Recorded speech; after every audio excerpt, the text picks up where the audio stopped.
You can change the dream and modify the dream. What would it be like if you ask yourself a simple question? What would it be like if I were now the man that I would like to be? Dare to assume that you are that man. And to the degree that you are self-persuaded that you are, though reason denies it, and your senses deny it, if you are self-persuaded, it will happen in your world, because it's a dream. It doesn't seem like it's a dream.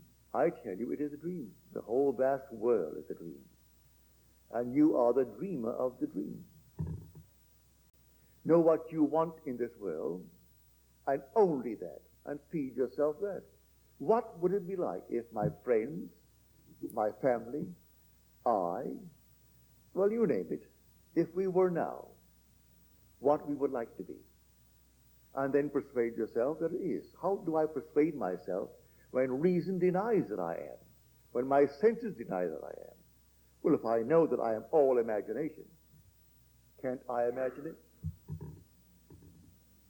Can you conceive of any hypothesis in this world that our great scientists have ever conceived that wasn't sheer fancy? Every hypothesis of science began with fancy. Suppose it were true. It seems as though it ought to be true, they would say, but they have no evidence that it is true. It began with fancy. Then they experiment. I wonder if it's true. Well, now you try the same thing. I wonder if it is true if I assume that I am what I would like to be and sustain that assumption, if it would harden into fact. Well, try it. You're told in Scripture that it will. You're told that whatever you believe, believe that you have received it. Whatever you desire, believe you have received it, and you will. It didn't say, providing it's good, providing it's this, that, and the other, that the priesthoods of the world tell you you should. You ask no one permission. Can you believe? Well then, try it. Whatever you desire, believe that you have received it, and you will. That's telling you that an assumption, though false, if persisted in, will harden into fact. That's what it's telling you.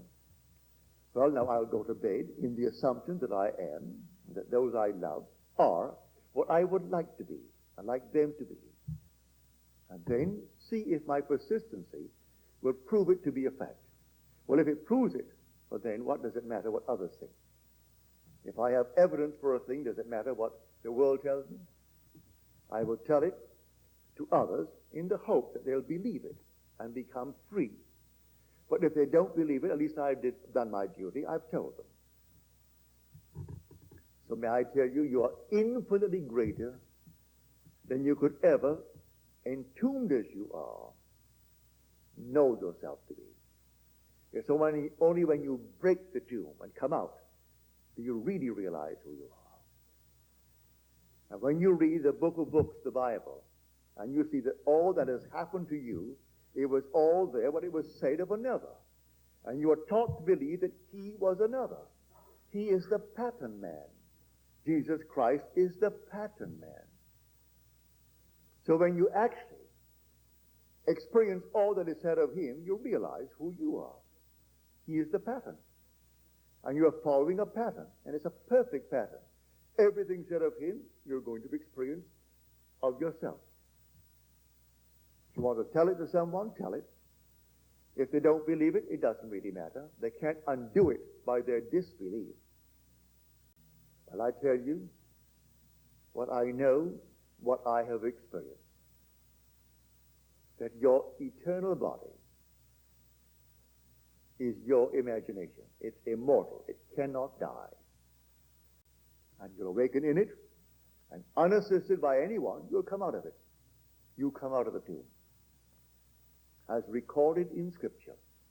And they came and they saw, and the tomb was empty. And they went and they told the story, and they said, he is risen. But the words seemed the words of an idle tale, and they did not believe it. That's perpetually so. They did not believe it.